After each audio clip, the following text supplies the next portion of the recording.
March, April, May, July to September ఈ time అన్నది student కి జాబ్ కోసం ఎదుగుతున్న ఏ పర్సన్ కైనా సరే ఒక గోల్డెన్ టైం లాంటిది. అండ్ మోస్ట్ కంపెనీస్ ఈ టైంలోనే హైర్ చేసుకుంటాయి. సో మీకు ఆ ఇంటర్వ్యూ ప్రాసెస్ అది ఎలా ఉంటుందో తెలియడం కోసం ఈ వీడియో చేస్తున్నా. మీరు నిజంగా సీరియస్గా ఉన్నా అన్న నాకు ఎలా అయినా సరే జాబ్ కావాలి అంటే మాత్రమే వీడియో లాస్ట్ వరకు చూడండి. అండ్ మీ ఫ్రెండ్స్కి కూడా షేర్ చేయండి, లేకపోతే లైట్. అండ్ నేను జశ్వంత్, నేను ఆన్ క్యాంపస్ ప్లేస్మెంట్లో సెలెక్ట్ అయ్యి ఇప్పుడు నేను ఒక ఫుల్ స్టాక్ వెబ్ డెవలపర్గా వర్క్ చేస్తున్నా. అండ్ అలాగే మీరు కూడా ఒక ఫుల్ స్టాక్ డెవలపర్ అవ్వడం కోసం కావాల్సిన స్కిల్స్ అన్ని నేను 1 by 1 ఎవ్రీ వీక్ మన ఛానల్లో టెక్ జశ్వంత్ ఛానల్లో పోస్ట్ చేస్తుంటా. సబ్స్క్రైబ్ చేసుకోండి, కొత్త కాన్సెప్ట్స్ నేర్చుకోండి, జాబ్ కొట్టండి. ఇంక వీడియో స్టార్ట్ చేయండి.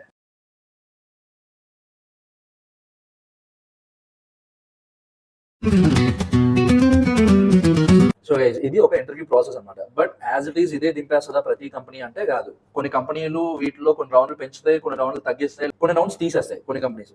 బట్ ఓవరాల్ గా కామన్ రౌండ్స్ అయితే ఇవే. ఓకే, సో ఇది ఫస్ట్ వినండి, మీకు హెల్ప్ అవుతుంది.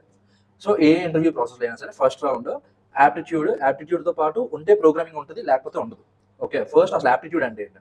యాప్టిట్యూడ్ లో ఏమేమి ఉంటాయంటే maths, reasoning, logical questions, relations, ఇంకా ఎక్సెట్రా ఇంకా ఉంటాయి కదా ఆ యాప్టిట్యూడ్ రౌండ్స్ అవి కాన్సెప్ట్స్. సో ఇవన్నీ కలిపి ఒక ఎగ్జామ్ ఉంటుంది అనమాట. ఓకే, లెట్స్ సే ఇప్పుడు x+y = 4 అన్నాడు.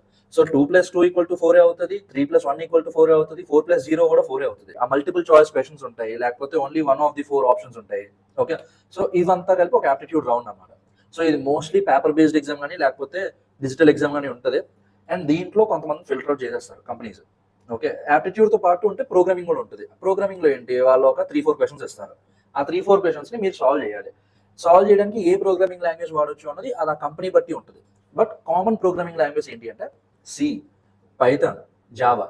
సో ఈ మూడు మాక్సిమం 99% ప్రతి కంపెనీకి కామన్ ఉంటుంది అనమాట. సో మీరు ఈ మూడింటిలో ఏదో ఒక ప్రోగ్రామింగ్ చూస్ చేసుకొని ఆ ప్రోగ్రామింగ్ లాంగ్వేజ్ లో మీరు ఆ కోడ్ అన్నది రాయొచ్చు. ఓకే, సో మీరు ఆ కోడ్ రాసినప్పుడు వాళ్ళు ఏమేమి చూస్తారు, ఎన్ని టెస్ట్ కేసెస్ పాస్ అయింది, ఎంత టైంలో పాస్ అయింది, ఎంతసేపు పట్టింది ఎగ్జిక్యూట్ అవ్వడానికి. సో ఇదంతా కూడా చూస్తుంది అనమాట. బట్ ఈ ప్రోగ్రామింగ్ అన్నది ఉంటుంది, కొన్ని కంపెనీస్కి ఉంటుంది, కొన్ని కంపెనీస్కి ఉండదు. బట్ యాప్టిట్యూడ్ అన్నది ఉంటుంది. ఓకే, సో ఫస్ట్ రౌండ్ అయిపోయే బోత్కి చాలా మంది ఫిల్టర్ అవుట్ అయిపోతారు. లెట్స్ ఒక రోల్ కి 100 మంది అప్లై చేశారు.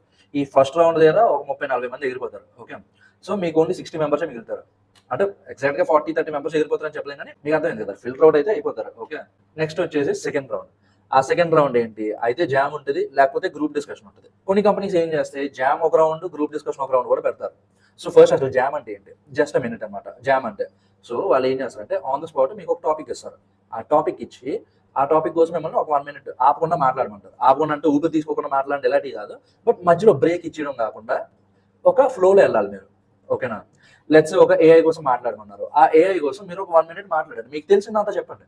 సో వాళ్ళు ఈ జామ్ రౌండ్ లో ఏం జడ్జ్ చేస్తారంటే మీ కమ్యూనికేషన్ స్కిల్స్, అసలు మీరు ఎలా మాట్లాడుతున్నారు, మీ వే ఆఫ్ కమ్యూనికేటింగ్ ఎలా ఉంది, మీ హ్యాండ్ జెస్టర్స్ అవి ఎలా ఉన్నాయి. సో ఇదంతా చూస్తారనమాట. ఓకే, నెక్స్ట్ వచ్చి గ్రూప్ డిస్కషన్.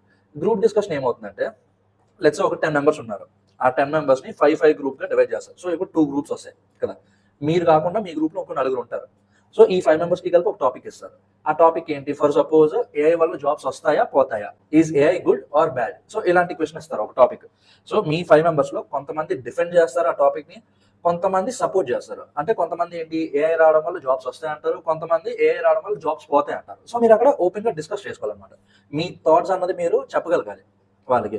అమ్మో ఇది ఏమనుకుంటాడో, నేను ఇలా ఆడికి యాంటీగా మాట్లాడతాను చెప్పి మీరు ఆగిపోవడం కాదు. ఎందుకంటే మీకు జాబ్ కావాలి, ఆడికి జాబ్ కావాలి కదా. సో మీకు కావాల్సిన జాబ్ కోసం మీరు మీ 100% ఇవ్వండి, వాడికి కావాల్సిన జాబ్ కోసం ఆడు 100% ఇస్తాడు అవతలోడు. ఓకే, సో మీరు సిగ్గుపడ్డాలు అవి చేయకూడదు. ఇంక సిగ్గు అంతా వదిలేయాలి ఈ గ్రూప్ డిస్కషన్ జామ్ లో. మీకు మైండ్ లో ఏమొస్తే అది చెప్పాలి, అది క్లియర్ గా చెప్పాలి. సో మెయిన్ పర్పస్ అది ఈ గ్రూప్ డిస్కషన్ కి జామ్ కి. మీకు బుర్రలో ఉన్నది బయటికి ఎంత క్లియర్ గా చెప్పగలుగుతున్నారు అన్నది ఈ మెయిన్ మోటో అనమాట ఈ round. And next technical round. So ఈ టెక్నికల్ రౌండ్ లో ఏమవుతుందంటే మీరు మీ రెజ్యూమేలో పెట్టుకున్న స్కిల్స్ మీద క్వశ్చన్స్ అడుగుతారు. సపోజ్ మీరు మీ రెజ్యూమేలో పైథాన్, లేకపోతే జావా, లేకపోతే వెబ్ డెవలప్మెంట్ ఇవన్నీ పెట్టారు అనుకోండి. ఇవన్నీ పెడితే వాటి మీద క్వశ్చన్స్ అడుగుతారు. ఫర్ సపోజ్ పైథాన్ అని ఉంది మీ రెజ్యూమేలో.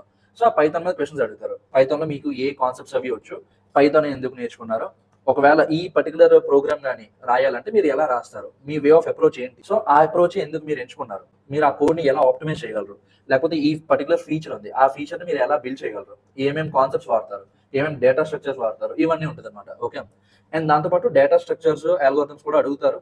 సో ఇప్పుడు ఈ డేటా స్ట్రక్చర్స్ అంటే list, linked list, stack, queue, trees, graphs, ఇవన్నీ డేటా స్ట్రక్చర్స్ అన్నమాట. అల్గోరిథమ్స్ అంటే ఇప్పుడు మనకి సెర్చ్ అల్గోరిథమ్స్ అవి ఉంటాయి కదా, కొన్ని అల్గోరిథమ్స్ ఎఫిషియెంట్ గా ఉంటాయి, కొన్ని అల్గోరిథమ్స్ కొద్దిగా దానికన్నా తక్కువ ఎఫిషియెంట్ గా ఉంటాయి. సో ఈ పర్టికులర్ అల్గోరిథం ని ఎలా మీరు ఇంప్లిమెంట్ చేయగలరు, ఏ సినారియోస్ లో మీరు ఇంప్లిమెంట్ చేయగలరు, సో ఇలాంటివన్నీ అనమాట.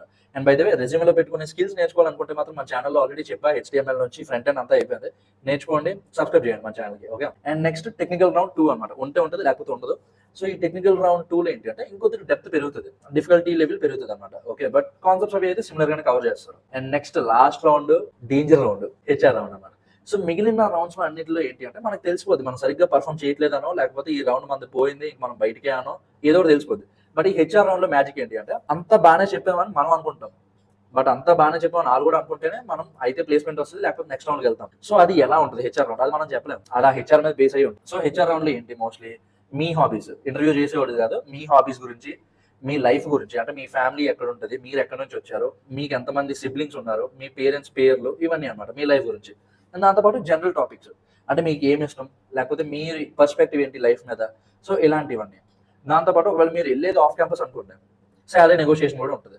మామూలుగా అయితే క్యాంపస్ ప్లేస్మెంట్స్ లో వాళ్ళే చెప్పేస్తారు ముందు, ఈ పర్టికులర్ రోల్ కి ఈ ప్యాకేజ్ కి వస్తున్నాము, సో మీరు ఇంటర్వ్యూకి వచ్చారంటే మీరు ఈ ప్యాకేజ్ కి రెడీ అయ్యి ఉన్నట్టే అని అర్థం. బట్ శాలరీ నెగోషియేషన్ ఎప్పుడు వస్తుందంటే మీరు ఆఫ్ క్యాంపస్ వెళ్ళినప్పుడు, అంటే మీరు ఇప్పుడు ఈ వాకిన్స్ అవి వెళ్తారు కదా, ఏదైనా కంపెనీస్ కి ఓపెనింగ్స్ ఉన్నాయనుకోండి, ఆ కంపెనీ ఓపెనింగ్స్ కి వెళ్తున్నప్పుడు ఈ శాలరీ నెగోషియేషన్ అనేది వస్తుంది. అంటే వాడు సపోజ్ మీరు రోల్ కి ఒక 5 lakhs ఇస్తాను అన్నాడు అనుకోండి, మీకు 6 lakhs కావాలనుకోండి, సో అక్కడ మీరు నెగోషియేట్ చేస్తారు.